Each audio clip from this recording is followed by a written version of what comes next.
জুজুর মাঝখানে ভবানীপুরে নির্বাচন হয়েছে। ভবানীপুরের উপনির্বাচনের মাধ্যমে মাননীয়া যিনি কিনা হচ্ছে যে পরীক্ষায় ফেল করেছিলেন, উনি আবার সাপ্লি দিয়ে পরীক্ষায় পাশ করেছেন, পরীক্ষায় পাশ করে মুখ্যমন্ত্রী হয়েছেন। আমরা বলছি এই জুজু দেখিয়ে, এই ভয় দেখিয়ে, এই টালবাহানা করে পৌরসভা নির্বাচনগুলো পেছানোর কারণ এটাই ছিল। কারণ এরা জানে, কারণ এই তৃণমূল কংগ্রেস এরা জানে যে একটা পৌরসভাতেও এরা স্বচ্ছভাবে ভোট হলে, ফেয়ার ইলেকশন হলে, স্বচ্ছভাবে পরিষ্কারভাবে ভোট হলে এরা একটা ভোটও পাবে না। এরা জানে বলে এই বিগত কয়েক মাসে 4টে জায়গায় ইলেকশন হয়েছে। কলকাতা পৌরসভায় নির্বাচন হয়েছে, আসানসোলে নির্বাচন হয়েছে, বিধাননগরে নির্বাচন হয়েছে, চন্দননগরে নির্বাচন হয়েছে। এই অঞ্চলের মানুষজন তারা টিভির পর্দায়, খবরের কাগজে নিশ্চিতভাবে দেখেছে যে কিভাবে ছাপ্পা করে এই নির্বাচনগুলোকে এরা সংগঠিত করেছে। একদিকে ভোটের দিনে ছাপ্পা, আর বাকি গোটা বছর ধরে পাবলিককে দেওয়া ধাপ্পা। এই ছাপ্পা ধাপ্পার রাজনীতি গোটা বাংলা জুড়ে ছাপ্পা ধাপ্পার রাজনীতি চালিয়েছে তৃণমূল কংগ্রেস। একটা সরকার হয়েছে, একটা সরকার, যে সরকারটা আজ থেকে কয়েক মাস আগে, আজ থেকে মাত্র কয়েক মাস আগে যে সরকারটা বিপুল ম্যান্ডেট নিয়ে, বিপুল জনাদেশ নিয়ে সরকার সংগঠিত করেছিল বাংলার মাটিতে, তাদের কনফিডেন্স এমন জায়গায় চলে গেছে যে লোকাল বডি ইলেকশন, পৌরসভা নির্বাচনে হচ্ছে ছাপ্পাবাজি করে জিততে হচ্ছে। আমরা বলছি এরা কোকলা করে দেওয়ার চেষ্টা করছে, প্রতিটা পৌরসভাকে, প্রতিটা পুরো ভোটকে কোকলা করে দেওয়ার চেষ্টা করছে। কাটমানির ওপর দাঁড়িয়ে আছে এই বাংলার মাটিতে প্রতিটা পৌরসভা, সিন্ডিকেট বাজির ওপর দাঁড়িয়ে আছে এই বাংলার মাটিতে প্রতিটা পৌরসভা। টাকা নিচ্ছে, রাস্তা পিচ করবে বলছে, আর সেই টাকা চলে যাচ্ছে, সেই টাকা চলে যাচ্ছে তৃণমূলের অ্যাকাউন্টে। পিচ করবার টাকা, জলের লাইন বানানোর টাকা, নিকাশি ব্যবস্থার হাল ফেরানোর টাকা, টেন্ডার বেরোচ্ছে, আর সব টেন্ডার চলে যাচ্ছে পিসি ভাইপোর কোম্পানির কাছে। পিসি ভাইপোর কোম্পানি ফুলে পেপে ঢোল হয়ে যাচ্ছে, আর আমার আপনার পকেট মেরে গোটা পৌরসভাগুলোকে নিজেদের দখলদারি কায়েম করে রেখেছে এরা। আপনারা নিজেরা, আমার ধারণা আমাদের সাথে এই অঞ্চলের মানুষজনের অভিজ্ঞতা খুব একটা পার্থক্য হবে না।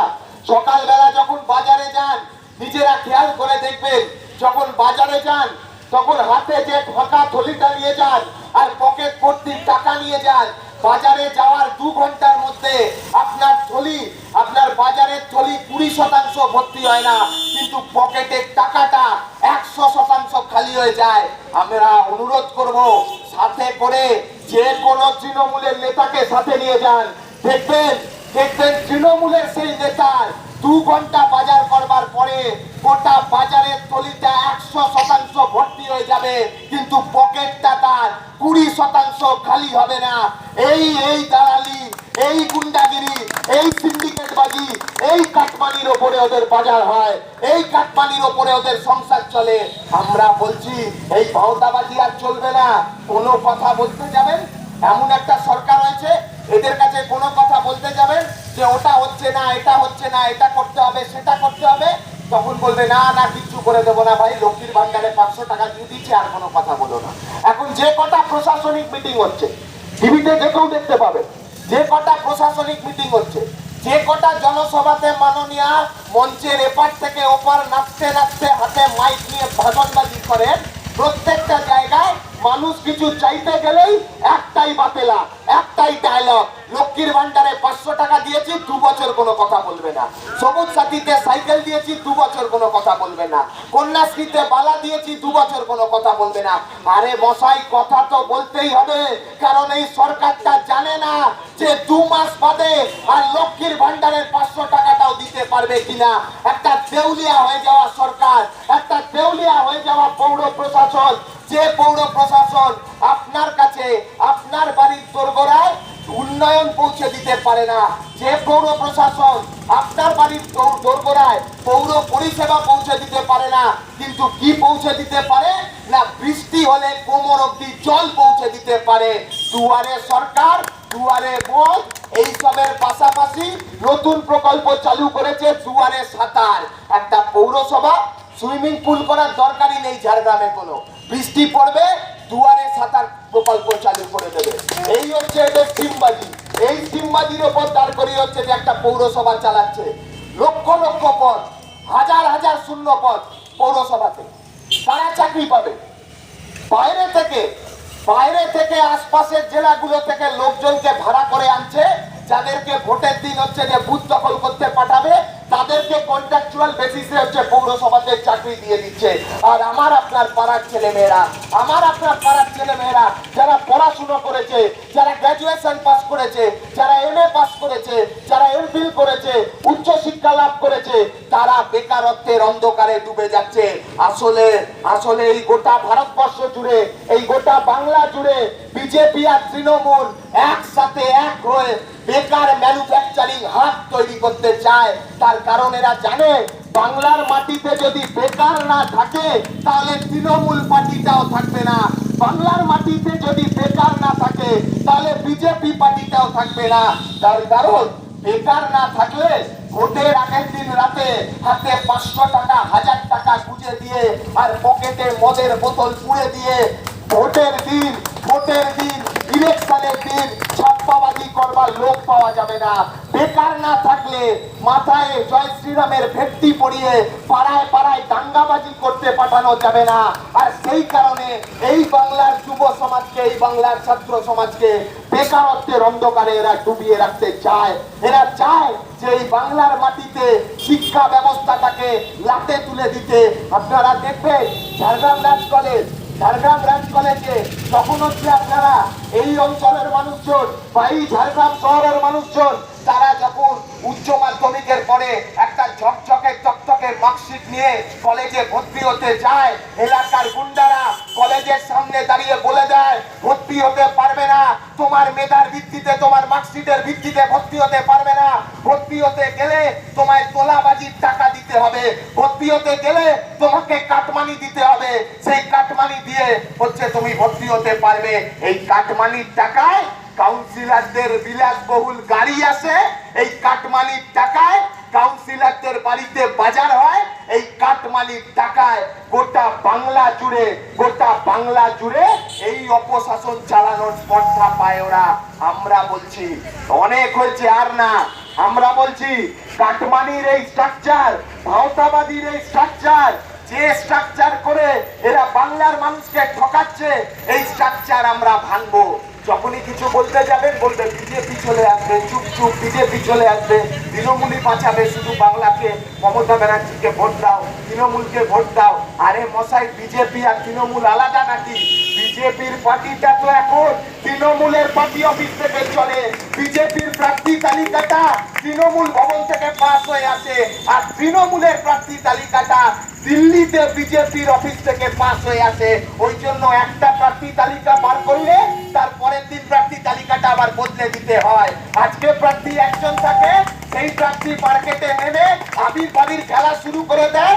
সকাল হলেই দেখতে পায় আবিরের রং মুছছে না, কিন্তু সে আর প্রার্থী নেই, অন্য কেউ প্রার্থী হয়ে গেছে। এই খেলা চালাচ্ছে ওরা বাংলা জুড়ে। সকালবেলা বাপের নাম দিলীপ ঘোষ, আর সন্ধ্যের পরে রাম নাম হলেই মায়ের নাম মমতা হয়ে যাচ্ছে। একটাই বাস চলে তৃণমূলের পার্টি অফিস থেকে বিজেপির পার্টি অফিস পর্যন্ত, একটা বাস চলে। বাসের দুটো স্টপেজ, একটা স্টপেজ বিজেপির পার্টি অফিস, একটা স্টপেজ তৃণমূলের পার্টি অফিস। বাসের হচ্ছে ড্রাইভারের নাম শুভেন্দু অধিকারী, বাসের কন্ডাক্টরের নাম মুকুল রায়। এই করে হচ্ছে গোটা বাংলাটাকে ভাওতাবাজির অন্ধকারে ওরা ডুবিয়ে রাখতে চাইছে। আর তার উল্টো পারে দাঁড়িয়ে তমাল মল্লরা তারা নতুন স্বপ্ন দেখাচ্ছে এই বাংলার মাটিতে। এই অঞ্চলের মানুষজনকে আমি অনুরোধ করব, একটু মনে করে দেখুন, খুব দূরের কথা নয়, খুব বেশি দিন আগের কথা নয়, যখন কোভিডের একটার পর একটা ওয়েভ আছড়ে পড়েছিল, যখন এই সমস্ত দোকানপাট, বাজার হাট সমস্ত স্তব্ধ হয়ে গেছিল লকডাউনের সময়, ঠিক সেই সময় যখন আপনার কোনো সাহায্যের প্রয়োজন হয়েছিল, কোনো সহায়তার প্রয়োজন হয়েছিল, যখন বাড়ি থেকে বেরিয়ে এসে আপনি অসহায় অবস্থায় রাস্তার মোড়ে দাঁড়িয়ে কাউকে খুঁজেছিলেন সাহায্যের জন্য, সহায়তার জন্য, কোন বিজেপিকে খুঁজে পাননি, কোন তৃণমূলকে খুঁজে পাননি, কোন রাজবংশকে খুঁজে পাননি। খুঁজে পেয়েছিলেন খেটে খাওয়া মানুষের প্রতিনিধি এই তমাল মল্লদের। আর এই তমাল মল্লরাই কাঁধে লাল ঝান্ডা নিয়ে আপনার বাড়িতে অক্সিজেন পৌঁছে দিয়েছিল। তমাল মল্লরাই আপনার বাড়িতে রেশন পৌঁছে দিয়েছিল। আপনার বাড়িতে অসুস্থ বাবা মাকে তাদেরকে হাসপাতালে পৌঁছে দিয়ে এসেছিল। আপনার বাড়িতে অসুস্থ বাবা মার জন্য ওষুধ পৌঁছে দিয়ে এসেছিল। আর আজকে ঝাড়গ্রামের এই 14 নম্বর ওয়ার্ডে তমালকে পাশে নিয়ে আমি এই কথা খুব চুকে বলে যেতে পারি যে আগামী 27 তারিখে নির্বাচনের ফলাফল যাই হোক না কেন, 28 তারিখের পর যদি আবার বাংলার মাটিতে আর একটা কোভিডের ওয়েভ আছড়ে পড়ে, যদি আবার বাংলার মাটিতে আবার একটা লকডাউন হয়, আবারও আপনি যদি অসহায় অবস্থায় পাড়ার মোড়ে এসে দাঁড়ান, কোন তৃণমূলকে খুঁজে পাবেন না, কোন বিজেপিকে খুঁজে পাবেন না। ওরা কাটমানি আর দাঙ্গাবাজি নিয়ে ব্যস্ত থাকবে। আরো একবার লাল ঝান্ডা কাঁধে নিয়ে আপনাদের তমাল আপনাদের বাড়িতে অক্সিজেন পৌঁছে দিয়ে আসবে। আপনাদের তমাল আপনাদের বাড়িতে রেশন পৌঁছে দিয়ে আসবে। আপনাদের তমাল আপনাদের বাড়িতে ওষুধ পৌঁছে দিয়ে আসবে। এটাই বামপন্থীদের স্পিরিট। খুব বড় বড় কথা বলেছিল না বিধানসভা নির্বাচনের পরে, শূন্য হয়ে যাওয়া পার্টি, শূন্য হয়ে যাওয়া পার্টি বুঝে গেছে এখন কয়েক মাসের মধ্যে। সেই কারণে শূন্য হয়ে যাওয়া একটা পার্টিকে এত ভয় যে পৌরসভার মতো লোকাল বডি ইলেকশনে শূন্য হয়ে যাওয়া পার্টিটাকে আটকানোর জন্য বাইরের জেলা থেকে ছেলে পিলে এনে ছাপ্পাবাজি করতে হচ্ছে, বুথ দখল করতে হচ্ছে। আরে আমরা যারা বাম রাজনীতি করি, আমরা যারা এই লাল পতাকা কাঁধে নিয়ে লড়াই করি, আমরা বুক ঢুকে বলতে পারি এই লাল ঝান্ডাটা, এই স্বাধীনতা গণতন্ত্র সমাজতন্ত্রের সাথে ঝান্ডাটা কোন হচ্ছে সারদা নারদার টাকায় তৈরি হয়নি, কোন হচ্ছে আদানি আম্বানির পয়সায় তৈরি হয়নি। এই লাল ঝান্ডাটা আর এই সাদা পতাকার লাল তারাটা রক্ত ঘাম দিয়ে তৈরি হয়েছে, মানুষের রক্ত ঘাম দিয়ে তৈরি হয়েছে, ছাত্রদের রক্ত ঘাম দিয়ে তৈরি হয়েছে।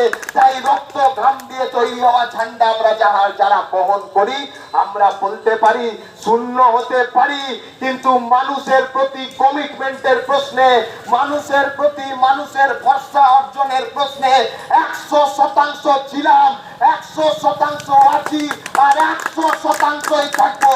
আগামী দিনে এই অঞ্চলের মানুষ আপনাদেরকে বিচার করতে হবে। আপনারা কাকে চান, যে আপনার বাড়ির সামনে দিয়ে গাড়ি ছুটিয়ে ধুলো উড়িয়ে চলে যায়, নাকি যে আপনার বাড়িতে দুর্যোগের সময় অক্সিজেন সিলিন্ডার পৌঁছে দেয়? আপনাদের বিচার করতে হবে। আপনারা কাকে চান, যে নিজের বিলাসবহুল বাড়ি থেকে কোনোদিন আপনার একতলার বাড়িতে এসে পৌঁছয় না, নাকি যে ছেলেটা দিনরাত এক করে জানের পরোয়া না করে কোভিডের সময় আপনাদের প্রত্যেকের বাড়ি বাড়ি গিয়ে আপনাদের পাশে দাঁড়ায়? আপনাদের বিচার করতে হবে। আপনারা কাকে চান, যাকে কখনো খুঁজে পাওয়া যায় না, নাকি যাকে 24 ঘন্টা যে ছেলেটাকে পাওয়া যায়? এই বিচার আপনাদের করতে হবে আগামী 27 তারিখ। আর সাফ কথা বলছি, নিজেরা প্রস্তুত হন, বুথে বুথে দুর্গ তৈরি করুন। ওরা যদি আবার ছাপ্পাবাজি করতে আসে, ওরা যদি আবার বুথ দখল করতে আসে, মাথায় রাখবেন কয়েক হাজার টাকার জন্য ওরা ছাপ্পাবাজি করতে আসবে, কিন্তু আপনারা যদি হাতে হাত ধরে বুথকে আগলে রেখে দেন, প্রতিটা বুথে প্রতিরোধ করেন, মাথায় রাখবেন আগামী দিনটা, আগামীর পৌরসভাটা তাহলে আপনাদের হবে, আপনাদের হবে, মানুষের পৌরসভা হবে। কোন দলের পৌরসভা তৈরি হবে না, জনগণের পৌরসভা তৈরি হবে। আর সেই জনগণের পৌরসভা তৈরি করবার জন্য আগামী 27 তারিখ ঝাড়গ্রাম